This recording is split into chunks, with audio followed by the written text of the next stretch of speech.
There's a bright golden haze on the meadow. There's a bright golden haze on the meadow. The corn is as high as an elephant's height, and it looks like it's climbing clear up towards the sky. Oh, what a beautiful morning. Oh, what a beautiful day. I've got a beautiful feeling. Everything's going my way.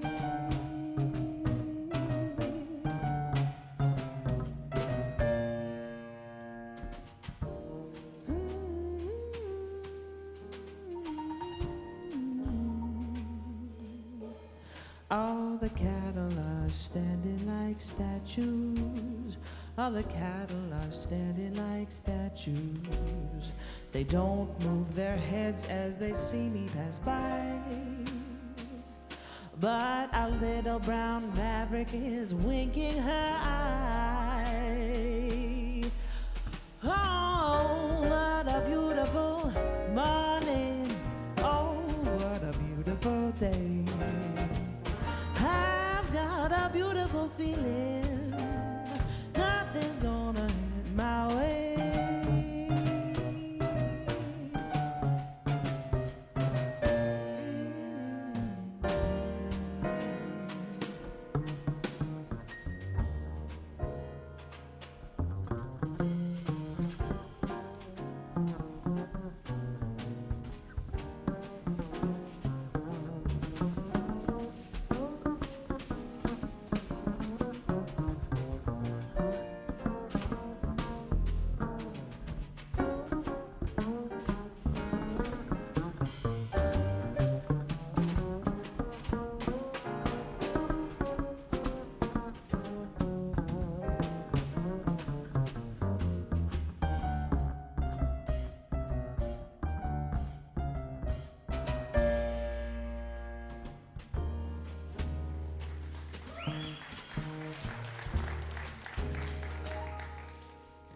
All the sounds of the earth are like music. All the sound of the earth is like music. The breeze is so busy it don't miss a tree. And a weeping old willow is laughing at me. Oh, what a beautiful morning. Oh, what a beautiful day. A beautiful feeling, and everything's going my way. Oh, what a beautiful morning. Oh, what a beautiful day. I've got a beautiful feeling. Everything's going my way.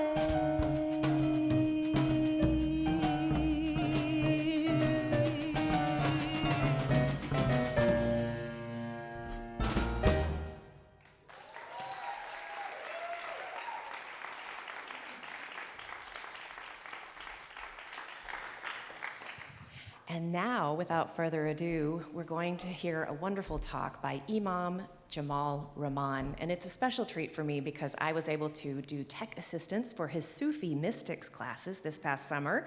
So a plug not only for the great offerings around here, but also wonderful ways to connect with Imam Jamal. He is a popular speaker and author on Islam, Sufi spirituality, and interfaith relations.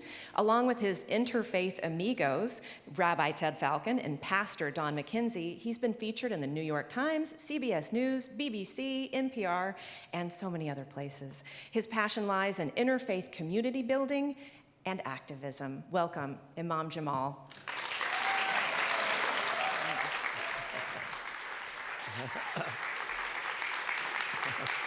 Thank you. Thank you so much, my dear friends, and Sunny, thank you so much for that beautiful introduction and for your beautiful insight about life and religions and interfaith. I love that insight that you expressed, that all religions are a path to a shared universal. And I love the utterance of Rumi, who says, "Oh God, you have created this I, you, we, they to play the game of adoration with yourself. And what beautiful music we've heard.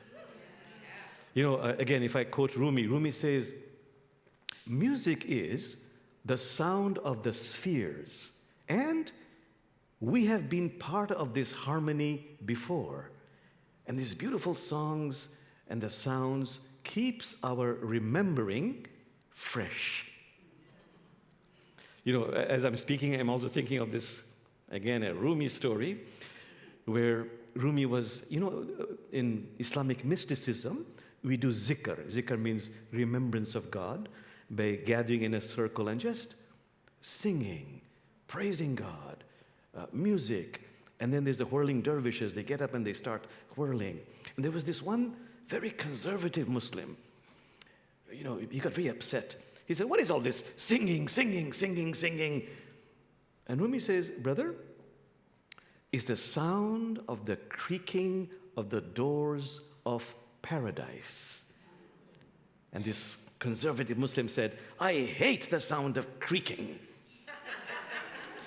And Rumi says, brother, that's because for you, when you hear the sound of the creaking of the doors of paradise, those doors are closing.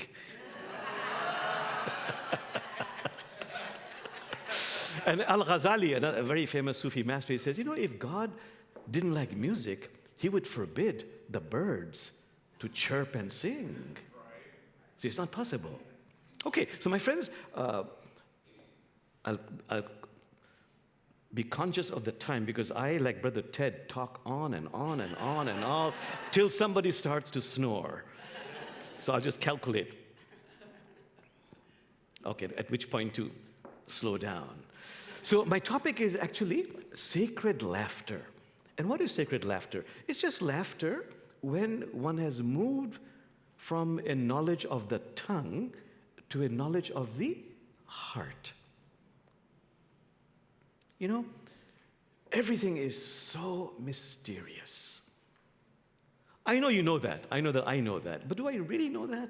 When you reach to be my age, you begin to become a little bit more aware. Oh my God, what is all this about? And where am I going when the time comes? So it's really the mystery of our extraordinarily mysterious journey of life and death. You know, the great mystics say, you know, when we arrived here, we had no mission statement. We have holy books, but the holy books didn't come with any footnotes. We argue and we fight and all that. So it's very strange, this entire business of being born. What am I doing here? Where am I going? What's going on? In fact, I love again Rumi, who says, in these matters, sell your cleverness and buy bewilderment. Sell your cleverness and buy bewilderment. Now, I love metaphors and stories. So there's a wonderful character in Islamic mysticism, a fictional character named the Mullah. Very funny, and through whom many wonderful insights are conveyed. So here's a mullah. Everything is allegorical. The mullah is drinking and drinking and drinking in the tavern. It's 4 a.m. He stumbles out, walking aimlessly. A policeman accosts him and says, sir, who are you? Where did you come from? Where are you going? And the mullah says, sir, if I knew the answer to all those questions, I would be home already. Story of our lives. But you know, if you study religions and ask all the sages, why are we here? They seem to agree for 2 reasons we are here. One is we are here to become more evolved as human beings. More Christ-like, Buddha-like, Elohim-like, Allah-like, Krishna-like. That's half of it. The other half is to be of service to God's creation. That seems to complete why we are here. If you compare all the holy books. So every religion has this injunction or request, please, Brother Jamal, with compassion, that you are your personality, my ego, which is nothing more than a bundle of conditioned reactions to life's circumstances. I am that. But Brother Jamal, don't get stuck in that. That's just your personality.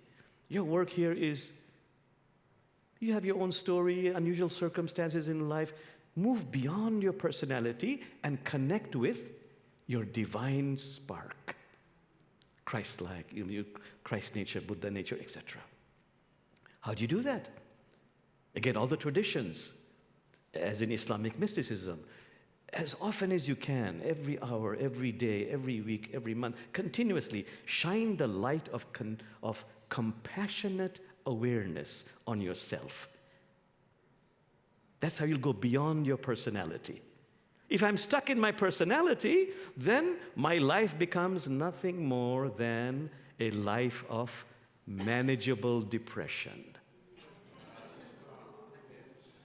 I've got to go beyond that. How?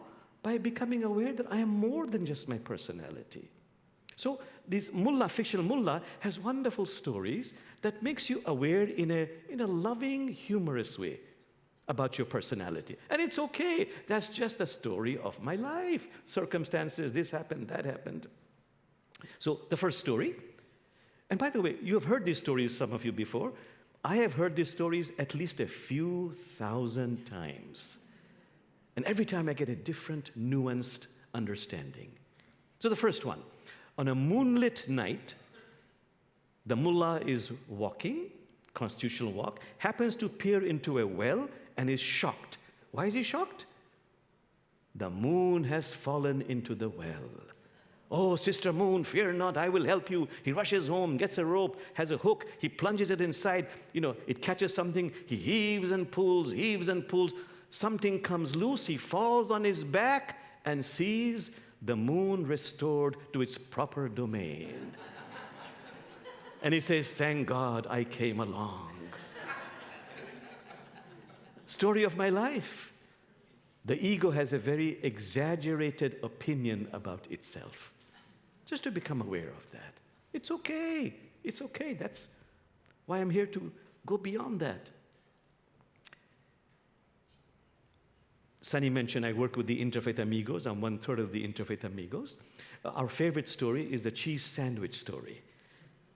The mullah goes to work, opens his lunch pail box. What does he find? A cheese sandwich. Second day, third day, fourth day, it's always a lousy cheese sandwich. 10th day, I'm getting sick and tired of this lousy cheese sandwich.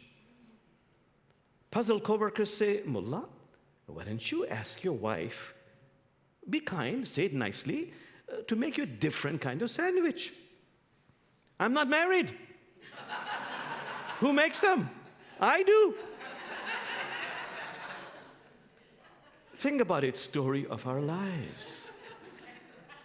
Stuck in our patterns, but we blame this, we blame that, everywhere, bad luck, but we don't look inside. The cheese sandwich story. What are my excuses? I always remember my father, who was very loving, who would say, son, your excuses are so creative. If only you channeled them in a different direction, you would become enlightened. So the story is a common story of someone who knocks on the mullah's door. Mullah, can I borrow your donkey? That's done in that part of the world. The mullah doesn't want to give the donkey. He lies, makes an excuse. Oh, brother, if only you had come just 5 minutes ago, I just lent it to another friend of mine. Unfortunately, just at that time, the donkey in the stable begins to bray. But I hear your donkey. The mullah is caught. What does he do? He pretends to be angry. Who will you believe, me or the donkey? And the story goes on and on and on. So what are my excuses? And by the way, about truth. I won't go into the story because of the time, but just remember this. Am I speaking the truth? Or is it truth of convenience? Modern day psychologists, psychiatrists, old times, ancient sages said, most of us are actually speaking truths of convenience. Just be with that. What I like very much, because it's important for me, that we are so slavishly dependent on authorities and experts. We forget that within ourselves we have our inner teacher. Like Prophet Muhammad, peace be upon him, he said, no matter who explains, who tells you what, religious judge, this, that, always, always consult your heart. Consult your heart. Of course, the heart has to be pure. I have to do some practices. But the Quran says the heart never falsified what it saw. The story, the mullah is deathly ill. And of course, the wife is wailing and crying and lamenting. And now in comes the authority, the expert, the pundit. Who is that? The allopathic medical doctor, who examines the mullah at length and turns to the mullah's wife and says, "Oh, honorable wife of the mullah, only Allah is immortal. I'm so sorry to tell you, your husband is no more. His soul has flown to the bosom of God. But the mullah is not dead. He's feebly saying, I'm alive, I'm alive, I'm alive, I'm alive." What does the wife say? "Quiet, don't argue with the doctor." So just be with that. Okay, I love mullah stories, so one more about eccentricity. Thank you. I am so good in finding out and observing the eccentricity in you. But how about the eccentricity, the peculiarities within myself? So the story is the mullah, every night for a month, he's dreaming that he's wrestling with donkeys. He's wrestling with donkeys. I'm getting sick and tired of wrestling with donkeys. He's complaining all the time. So his family and friends, they get together, they raise some money to send him to a healer who creates a potion, recites Quranic verses, and the healer says, "Take this tonight, and tonight, those nightmares of wrestling with the donkeys will vanish." The mullah says, Thank you so much, I'm so grateful, but can I take it tomorrow night? Why not tonight? Mullah says, because tonight I'm scheduled to participate in the finals of the wrestling match.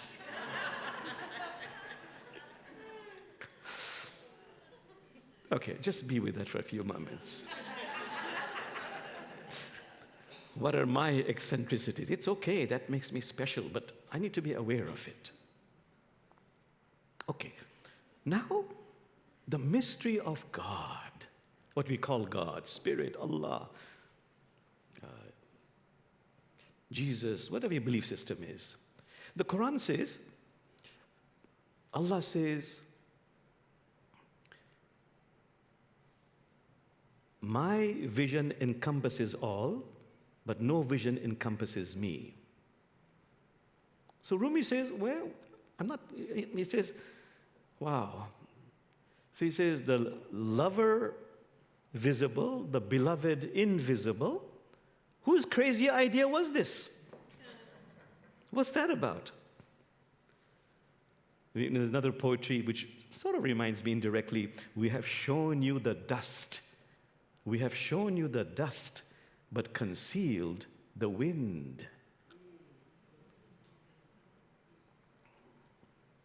Then the Quran, another verse in the Quran says, Allah says, we are closer to you than your jugular vein.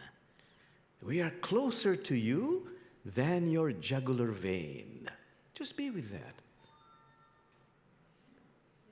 I love that story, which is common in many traditions, of that spiritual fish in the ocean who travels great distances to meet that special spiritual fish guru, to ask him one question. Oh Guru, I've heard of this mighty ocean. Where is this ocean? Or the poetry of Tagore, that wonderful Indian poet who was the first Asian to win the Nobel Prize, 20th century. Tagore, who said, "Why has my devotee wandered away to seek me, to search for me, forsaking me? Why has my devotee wandered away to search for me, forsaking me?" And then Rumi adds, "Beloved one," God says, "I have been with you. I have been with you since the beginning of you. If you don't find me inside of you, you will never find me." You see, Allah, whatever you describe God is, Quran says Zahir, outside of you, and Batin, inside of you. It is a wonderful revelation I love very much that Sufis, they rhapsodize over, that came to the Prophet Muhammad in a dream, where God says, "Beloved one, I was a secret treasure. I was a secret treasure, and I longed to be known. And so I created you and the worlds, visible and invisible." Then I love that story, true story of that beloved female saint, Rabia, 8th, 9th century. If you don't know of her, I encourage you to Google her. Use Uncle Google, Rabia, Rabia, a very lovely female sage. She's from Iraq, 8th, 9th century. So she's walking the streets one day and she sees this great spiritual teacher giving a discourse to his adoring students out in the open. And the teacher is saying, "You know, Allah is so compassionate. Allah is so merciful. Just keep knocking on Allah's door again and again and again. Keep knocking on Allah's door, and out of compassion, one day, Allah's door will open." And Rabia said, "Brother, when was the door ever closed?" And the teacher gets up and bows to her. So just be with that again. Allah is closer to you than your jugular vein. One more? Every so where you turn, says the Quran, is the face of Allah. Every so where you turn is the face of Allah. I love the Jewish story of a practitioner who goes to a rabbi and says, "Rabbi, I'll give you a gold coin if you tell me where God is." And the rabbi replies, "I will give you 3 gold coins if you tell me where he is not." Every so where you turn is the face of Allah. A very important question. Is the devil also the face of Allah? Is your enemy also the face of Allah? Enemy is very easy to talk about because I am against that person's behavior, not that person's being. That being is Christ nature, Buddha nature. And just by me taking the right action, but as I take the right action, if I make a discernment between behavior and being, it has the power to shift heaven and earth. That's something very subtle I have to learn to do. But what about the devil? Satan, Shaitan. Is the devil also the face of God? Rumi says, the mystics say, yes. In fact, we need the devil to build up our spiritual muscles. It's a world of opposites. But Rumi explains it this way. He says, it is the face of God, the devil, but Allah does not approve of the devil. What does that mean? Everybody asks. So Rumi says, ponder on this. A medical doctor, for his or her livelihood, needs for people to become ill. But does a doctor approve of them suffering? No. A baker, for his or her livelihood, needs people to become hungry. Does a baker approve of them starving? No. It's a mystery. It's a world of opposites. The verse in the Quran says, Allah has created opposites in every created thing, so you might know only Allah is one. Okay, just be with that for a few moments. I'm being very Diligent. I keep looking at the time so I don't overdo myself. You know, it's interesting. If you study different religions, what is the biggest problem human beings have? If you study Tao Te Ching, Lao Tzu, we think Lao Tzu wrote that book, we don't know, but Tao Te Ching is a very beautiful book. In that, in Taoism, it is said the biggest problem human beings have is they just don't know when to stop. They overdo everything. And others have explained that too. In Zen, they say, it's like, Jamal, you're drawing a snake, but you overdo it. You put little legs onto it. That's overdoing it, you see. So, Jamal, in your talk, it's nice, great what you're saying, but don't overdo it. So I'll be mindful.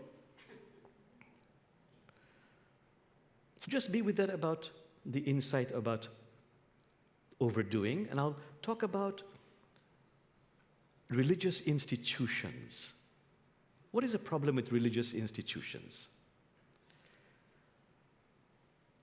You know, the same joke in the Abrahamic traditions. God comes down and reveals certain basic truths to some people. But then, the devil comes along and says, let me organize that for you. And that becomes religion.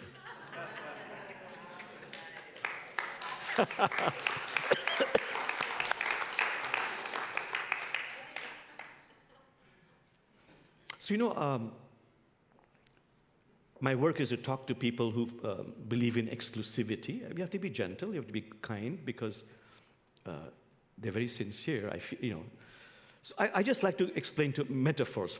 For example, if somebody insists on exclusivity, Jamal, if only you'd really, really listen, you would realize my religion is a little bit better than yours. So this is a very common problem in religion, exclusivity, as it is a big problem, actually. So what's the best metaphor? For me, that's what's worked is all the rivers, they flow into the ocean. All the rivers flow into the ocean. Jamal, you might be following one river, but don't mistake the river for the ocean. Don't mistake the river for the ocean. Just to meditate on that. So I'm asked all the time, how about a metaphor, since you love metaphors, for this? Well, I'm shaking my head because this whole idea of converting other people. You know, to put it politely, sharing the good news. So the example I always give, the metaphor is, there was a very sincere, pious monkey who would go to neighborhood ponds and pluck the fish out of water to save it from a watery grave. Ponder on this. There was a sincere monkey, but say it compassionately, you see, who would go to neighborhood ponds and pluck the fish out of water to save it from a watery grave.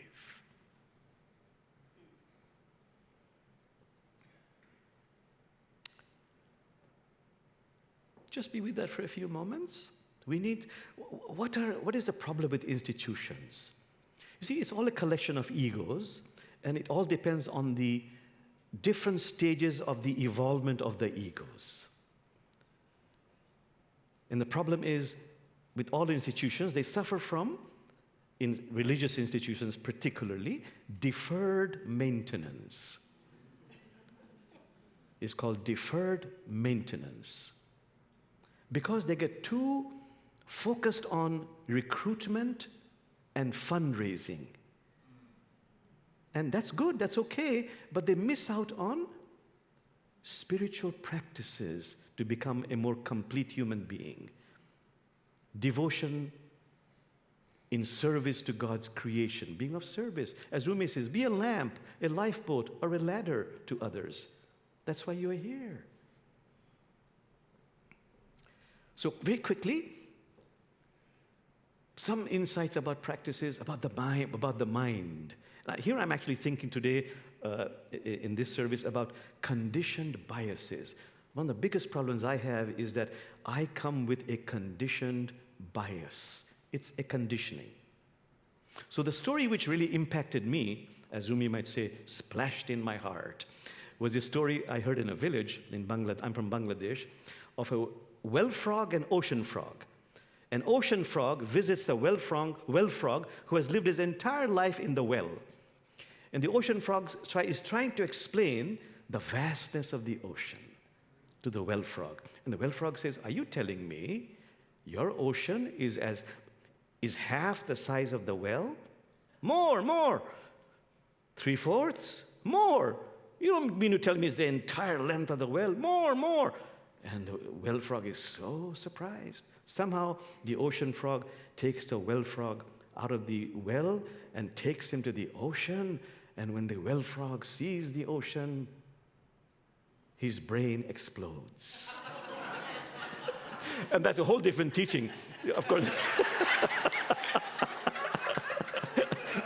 Whole different spiritual teaching. It's wonderful to expand your awareness, but do it little by little. In fact, the Quran says, do everything little by little. There's a quantum jump after that. The Quranic revelations was revealed little by little by little. And if you do this inner work of spirituality, becoming a better human being, more evolved, being of service to God's creation, but really developing, completing yourself, do it little by little. It's hard work. Transforming the ego from a commanding master into a personal assistant. Polishing the heart so that it reflects the face of Allah. Opening up the heart so it becomes spacious. This is hard work. But if you do it little by little, there comes a time when there is a quantum jump. Then again, little by little. My problem is, the problem of Brother Jamal is, Brother Jamal wants the quantum jump, but not the little by little. So the mullah is, in a story, is enamored of classical Indian music, goes to a guru and says, "Guru, I want to learn this classical Indian music. How much will it cost?" And the guru says, "Well, for the first month, 3 pieces of silver. From the second month, 1 piece of silver." Mullah says, "Great, please sign me up from the second month." So just be with that. So what other practices are very critical? One is very, very common in the West now, being in the present moment. What is my problem? I'm always going back to a regret of the past, anxiety of the future. I miss out on being in the present moment, and only in the present moment are divine blessings, divine vibrations able to flow into me. I love the contemporary poetry of Hafiz, who says, Jamal, do you know what sad people have in common? They make a shrine to a regret of the past.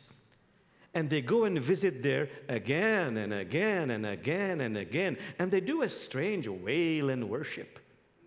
What do happy people have in common? They've stopped being so religious. And, being in the present, this is what? Jamal, don't be so anxious about the future. Hasn't appeared. This is summer. This is summer, Brother Jamal. This is not called post-spring. This is not called pre-fall. This is just summer. Okay, gratitude. I hope you know this story. It's a classic story. The mullah has lost his donkey. That's a big deal. Helper, source of livelihood. The entire village tries to find the donkey. They cannot find the donkey. The donkey is lost forever. But where is the mullah? He's in the town square on his knees saying, "Allah, thank you, thank you, thank you. I'm so grateful, I'm so grateful." Mullah, you haven't heard the bad news. Your donkey is lost forever. I know, but I'm so grateful. I'm so grateful because imagine what could have happened to me if I was on the donkey. This has many meanings. One meaning is, even in times of affliction, difficulties, if I'm expressing gratitude for some blessings,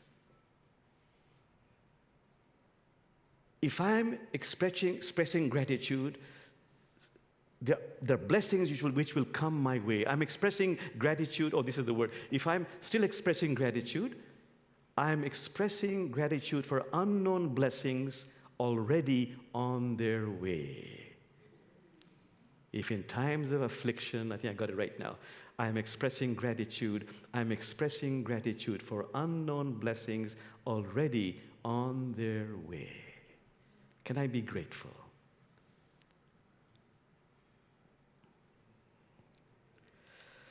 Okay, I'm looking at the time, and I better bring it to a close now, for sure. So I said time, let me be conscious of time.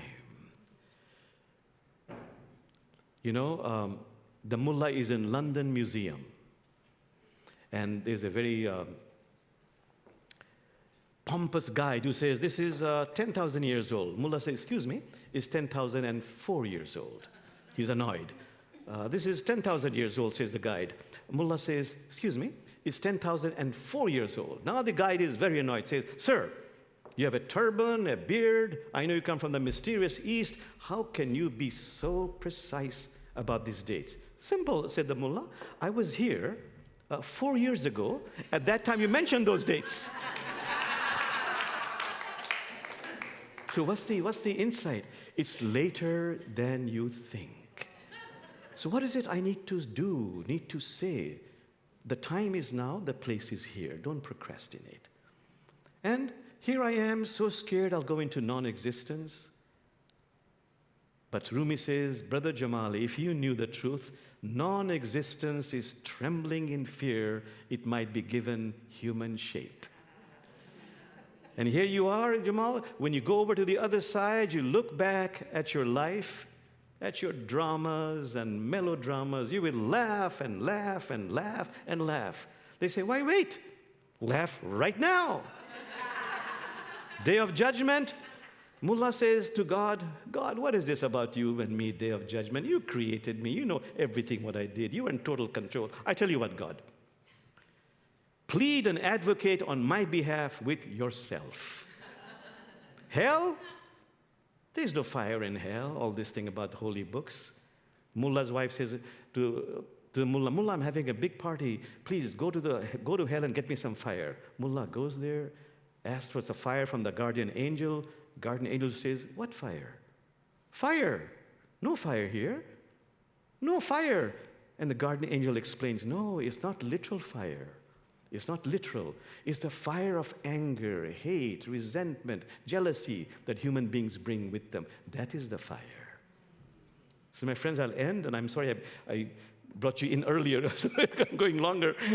So I always want to end with this wonderful saying of the Prophet Muhammad, who said, Jamal, when you arrived here from the other side, everybody around you was laughing and smiling, but you were crying and weeping. Live such a life that when you depart, everybody around you is crying and weeping, but you are laughing and smiling. I wish that for you and for myself. Thank you. And thank you so much. Thank you. Thank you.